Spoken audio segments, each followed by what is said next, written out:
to you all, and I'm very privileged here to have a very interesting panel today.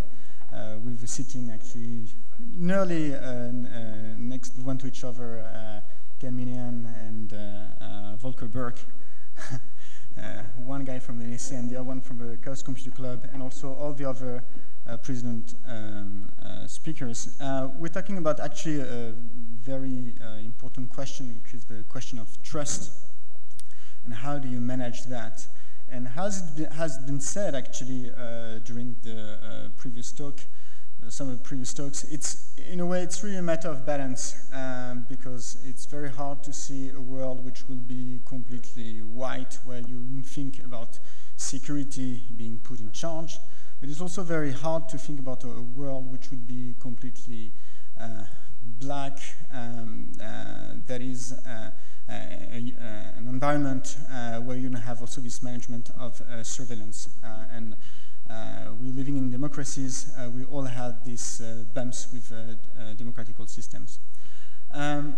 So to start with the, and also I wanted to introduce Professor Björn Ottersten, who's also sitting with us, and who's the director of an interdisciplinary center for security, reliability, and trust in Luxembourg.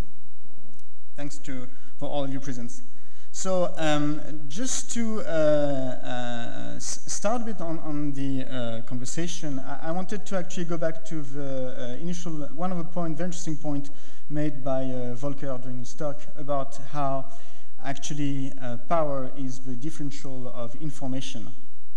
And the question, I would say the reverse question with regards to that would be actually, if you are in this environment where the information is growing at a very high, fast pace, is there actually an option for government to shut down and not be in that race with regards to criminal organization, terrorist groups, and so forth?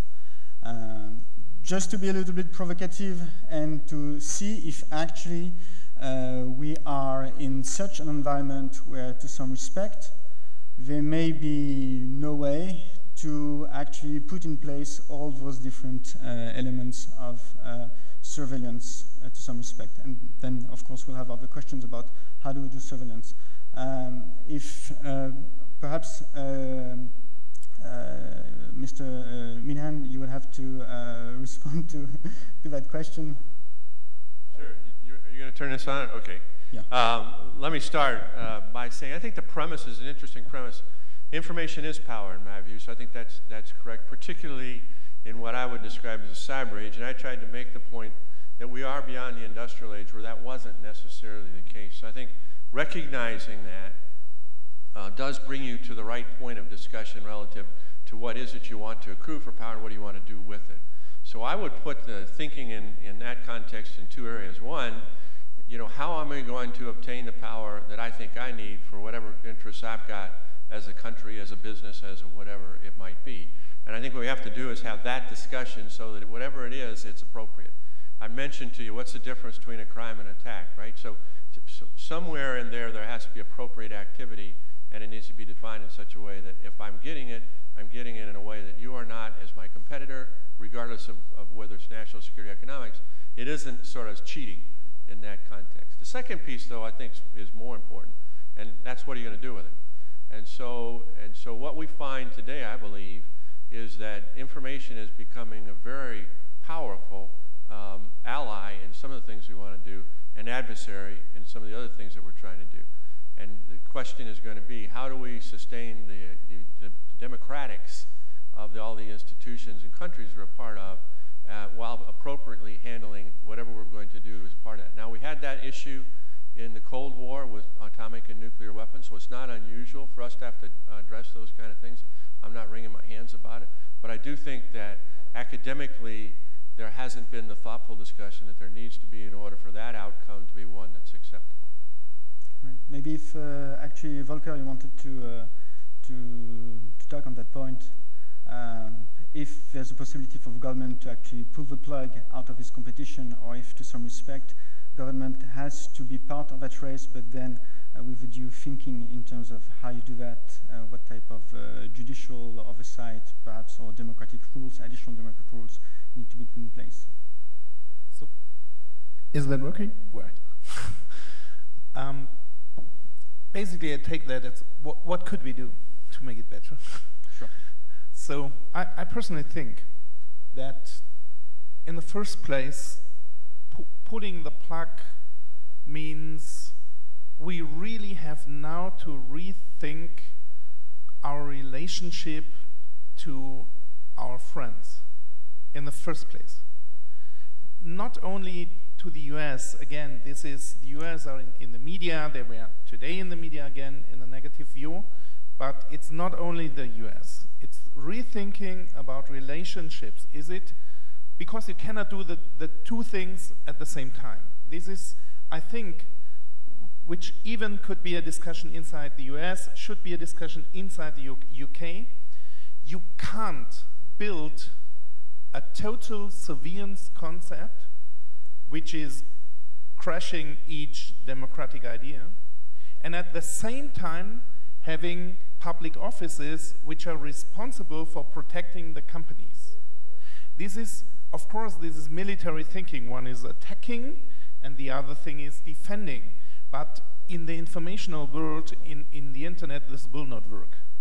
You have to decide. For example, why doesn't it work? We have the question with the zero-day exploits. A zero-day exploit, to explain that, is someone detected a security hole in a widespread system, let's say in an operating system like Microsoft Windows, in your web browser, Firefox, and so on. Someone is detecting, wow, I can go through. It's possible. And zero-day means it's not publicly available already. So this information, there is a market for it. You know there is a market for it because you can buy such information. It can be sold, obviously, then, because people are interested to break in. But the problem is, who buys that will keep it for sure secret in the first place. So you're buying not only the information how to attack your enemy, you are at the same time, without any other option, have the problem that you're hiding a leak. All of the people you should protect have the same problem. It's not possible to defend your own guys and use that in the same place. So you're deciding what would be better. Risk everything I have and be in the position to attack, or publish it so everyone is safe, including the enemy. This is not the old game that attacking and defending can be separated anymore. And that is a big issue we have in the net. That's the reason why we as the community say, publish everything immediately. Because our own people, our own companies, even our own military, should be protected immediately. It's not a good idea to use something like that to attack an enemy. We should buy everything, in my view, we can, just to defend, because no one knows who buys a copy of that. That's the next point. I think one of the hugest misunderstandings is that you can steal information. You cannot. You cannot steal software. It's impossible. You cannot steal data. That's not possible. Why? Because if you steal an apple in a shop, the shop hasn't that apple anymore. It's away, and you have it. But if you have the data, if you have the information, if you have the software, the shop, and this is so-called stealing, but it's not, because the shop still have it. So it's just a copy. It's not possible to steal information. It's not possible to steal data. It's only possible to make a copy out of it. So that we even call that stealing is totally wrong and brings us in a wrong direction. So we really should rethink the whole concepts we have. It's not about stealing information. It's about making our own people, our own military, our own enterprises secure immediately. And that means we really should revert our thinking in investing into as much surveillance of other states we can, because this really endangers ourselves, and it's not possible to do it the other way. Okay. Maybe a comment by Mr. Kotka. Actually, there is another way. One good thing what actually happened with our society during this cyber war with our neighbor in 2007 was that people, the whole society actually understood that there might be a day that the things, the services that you use or the database where the data is stored leaks or that service breaks down. So it's possible. And if they understand that, they will take actually a totally different approach. For example, with this iVoting, we are not naive. I mean, we really live with the understanding there might be a day where somebody will compromise our iVoting system. It hasn't been done yet, but for 9 years already. But there has a chance. What are we going to do? So, and then we actually went to the streets and they actually asked from the people, how you feel about it? I mean, if somebody penetrates our iVoting system, how you feel about it? Of course, I feel bad, and of course, it's a bad thing to happen. But it's a technology. So if somebody breaks the technology, of course, we have to cancel the votes. But it's the same thing. I mean, if somebody, for example, rushes into the voting office with a tank and breaks the voting box, so you actually have to cancel that voting office vote. So that's a normal practice. So the same with iVoting, you actually cancel it and you fix the technology. But as the people love the concept, they actually forgive you. I mean, they forgive you the thing that, yes, this actually was broken. Yes, there was maybe data loss or something, but they like the concept and they want to have the concept. So the way how to deal with this potential risk is that if people actually see the real benefits of information society, if they really start using these benefits of information society, they might think differently about the risks that might happen. So I mean, people get killed in traffic, but we still want to get fast from point A to point B. So we live with that risk. So that's the same thing. I mean, the thing is that the whole society, I mean, most of the world hasn't actually done this thinking yet. So we actually see big problems, but are the problems so big at all? Just to actually move on that point and the importance for society to understand what may be the benefits. A question would be to Professor Björn Ottersten. So we had now two thoughts of thinking. One would be it's kind of an international problem, international system problem in terms of cooperation between states. Other one would be actually there's an issue of trust looming among society, among people. Maybe it's an issue of judicial oversight, of the way you construct and you manage this surveillance system. Be very interested to have your point of view on that, Professor Björn Ottersten, if ever it is an international system problem, problem of cooperation, or it is actually a way that each democratical society, cooperating one with another, would build surveillance for the IT world that we're actually building anyway. Thank you. I think you're right. It's about trust. It's about trust between citizens, governments. It's between trust between states. We've been talking a lot about data protection, privacy, the resources behind national states. How do we keep that under democratic control? There's a lot of work to be done, I think, in democratic states, but one thing we haven't talked much about is states that are not under democratic control, and that perhaps worries me even more.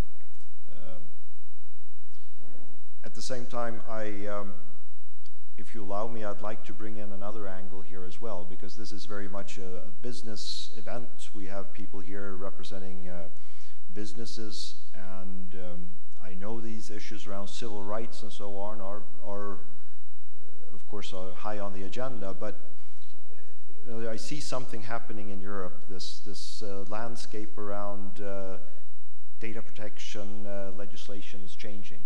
Vice President Reding mentioned this, and this is something that's happening now, and it's a change that creates challenges but also opportunities for business. And I think I'd like to share some of the things I see happening, but where businesses should be thinking about this in the future. We don't know when the legislation will come in place, but it's a bit delayed now with the European elections, but it will come. It's not about security only. Security is only a small part. It's a complex legislation. It really strengthens user rights, which is part of the citizen rights we heard about earlier today.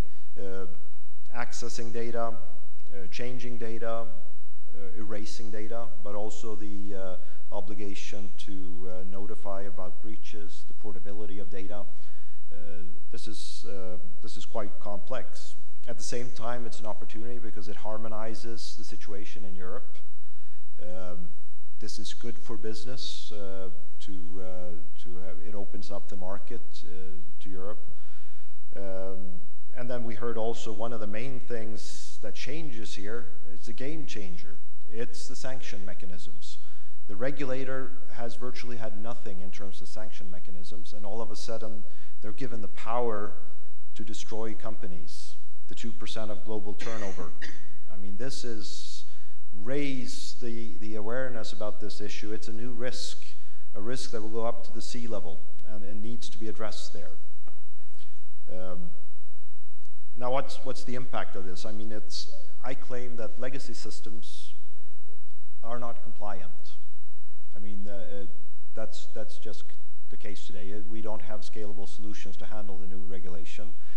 Re-engineering current systems, I think, is not feasible in many cases. It's not reasonable in terms of resources. It's a tremendous opportunity for outsourcing. If you're sitting on a cloud infrastructure today and you want to target high-value services, this is what you should be looking at right now, because you can amortize the investments over many customers to provide provable compliant services. I mean, some businesses, they're going to be willing to take the risk, but some are going to want to hedge the risk, and they're going to be willing to pay a premium to be offered a service that's compliant.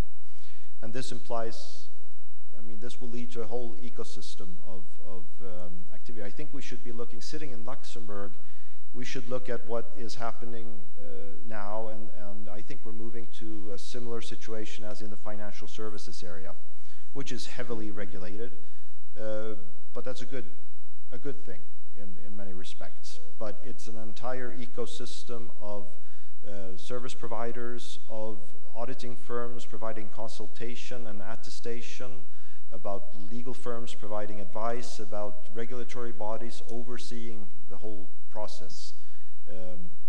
There is a possibility for first movers here to make an impact in this area.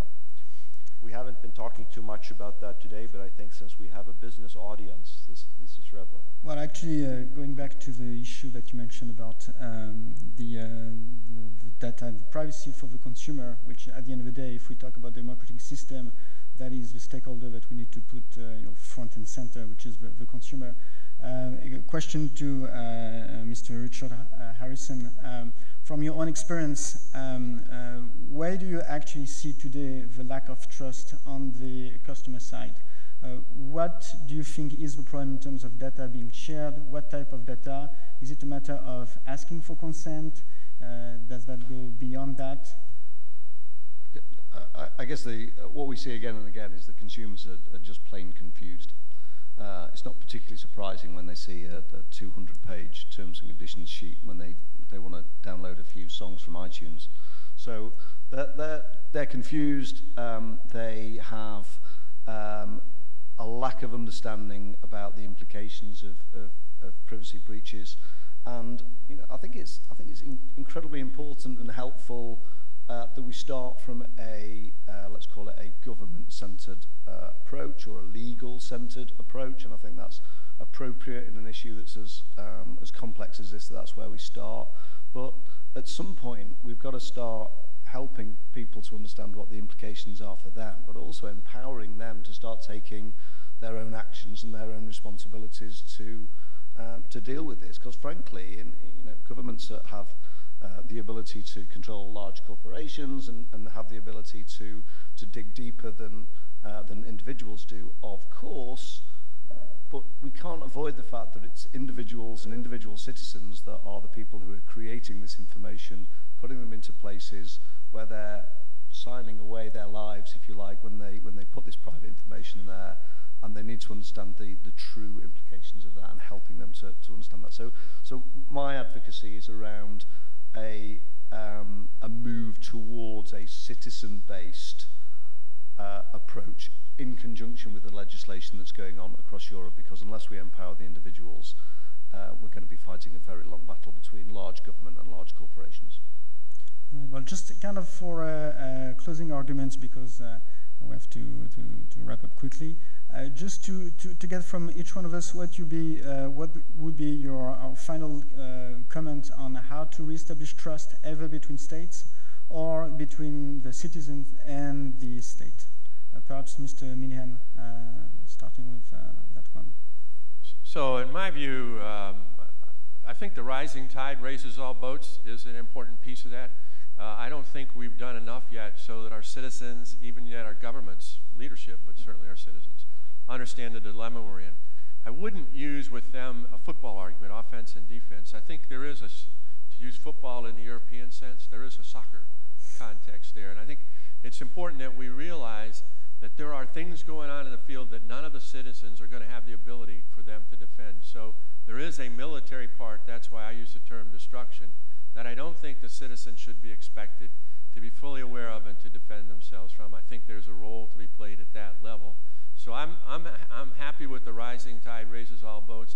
I'm happy with the notion of sharing. I think there still is an important piece there to be done. If you want to use the term trust, trust in my view is less about saying something won't happen, and it's more about saying something will happen, and you can still count on us being there for the resiliency that we need to continue what we need to do. Volker, maybe? I think when I'm listening, I was listening to many lectures in this event and also to what you're saying and you're saying. I think I have the feeling maybe in some use there's some misunderstanding between trust and security, because just to make that clear once, trust and security are exactly the opposite of each other. If you have security, if you can be secure about anything, you don't need any trust anymore because you already are secure. So trust is only needed where you aren't secure, where there is only insecurity possible. And there is trust, or no trust, depends. But these terms, we should not connect these terms because they're just the opposite. In that view, I may add to my colleague here from Estonia. If you really trust into the PCs of all your citizens in Spain, maybe we can help you to find 1 billion or 2 billion other citizens. So if 10 million is a high goal for you, it just takes a botnet. Maybe you have neighbor countries who are very good in creating botnets already. So maybe they can help you finding 1 billion or 2 new citizens. With that idea, you can be a citizen by paying, let's say, with credit card and joining in via the internet. I really like that idea, by the way. I think I would not be surprised when Estonian really does something like that if they would even find 20 or 50 billion new members, you know, or 100 trillion new citizens. Maybe that could be possible too. But let's see what's happening. We really will, in the club, I really like that idea. So I think we will have a closer look on it, and we really will like that.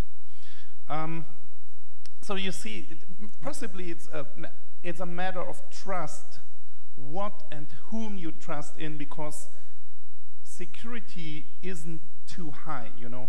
With what I mentioned here, the botnets, is the problem, the unsolvable, by the way, problem of the insecure terminal. We call it the insecure terminal. It is that the PC of the user never will be secure. Why not? Because the user is responsible for it. And the user, believe me, knows nothing, really nothing, which is important to make it secure. And this is totally right as it is. It is correct this way. Because the user is a user of the system. That does not mean he's a slave, and of course we call drug users users too, but that's not the kind of user. I mean, well, in the internet ages, perhaps a little bit, okay? But the user is the wrong person to defend himself because he or she never can do that. It's totally, it's just a fantasy that that could happen. So if the companies create products which provide security and help finding trust, this could work. If the governments help with finding security and offering possibilities for companies, offering systems for finding trust and making security, this can work. It never will work if people are responsible themselves, because people even not only don't understand, usually they have other interests than being a hacker. Okay, that's an interesting take. And Mr. Kotka, perhaps as a finishing argument. Yeah. Estonia is quite known about our capabilities in cybersecurity. I don't know if you know the fact that 3 years ago it was Estonians who actually owned the largest bot network in the world. We actually took it down together with FBI. But yes, coming back to the point, I mean, like Europe is not doing good. I mean, like if you compare with America, or US, or Asia, like Europe is not doing good at all. I mean, like I'm here in Luxembourg. Luxembourg declares that Skype is also from Luxembourg. Yeah, we declare that Skype is from Estonia, and actually Stockholm is also saying that actually Skype comes from there. I mean, like the point of this saying is that maybe Europe needs a little more new startups to actually point out. I mean, like let's forget the Skype. Like, let's innovate something new. And that's the problem with Europe. I mean, like basically all the new ideas, all the new initiatives are killed down because we only talk about privacy and trust and security and all that kind of things. Yes, they are important, but I mean, like it's ridiculous. For example, I have had an open debate with Bundestag member, open debate about privacy, and on the same time the guy was playing with Apple phone. So I mean, like, what is the point of this debate if you play on the same time with Apple phone? I mean, like, actually you don't care about privacy, because from your own presentation today, and you are absolutely right. Like, there's no privacy if you use an Apple phone. Like, I mean, like, and there's no privacy with any phone. You exactly. know? And then I mean, think that Europe should start living with the idea that the internet was created to be unsecure and that there is no privacy. And if you live with that idea, I mean, like, before internet was given like free to the public use, like we actually see it at the moment, there was many scientists who actually warned all the people in the world that we shouldn't give it out for the public use because it creates viruses, it creates identity thefts, it creates porn and all that stuff. And they were absolutely right. All that happened. But also many positive, even more positive things happen. So the same thing here. I mean, like, maybe we should, like, looking at the competitiveness of Europe at the moment, maybe we should rethink about all these risks, privacy problems, etc., and think from benefits point of view. I mean, like, our society uses digital signature in everyday life, in every business. It saves for an average, in average, it saves for a working-age person at least 1 work week per year. Imagine what it could do for Europe if the whole Europe would use the same thing. But we can't, because there is a question of privacy and trust. And in some countries, like in Austria, in Estonia, it has worked already 13 years. I mean, it doesn't matter, because actually it has to happen in Germany, and when it happens in Germany, then it happens in Europe, right? So you actually have to. It's a pity. Yeah. So maybe we should rethink. Maybe we should, like in some cases, of course we always have to keep in mind the trust and privacy things, but maybe we should, in some cases, risk and innovate, and then deal with the risk. Thank you. Okay, well, thanks to you all. Thanks for great participation. We'll keep it to that, thinking about new risk and sometimes also the ability to take that risk on and to try to innovate. Thank you.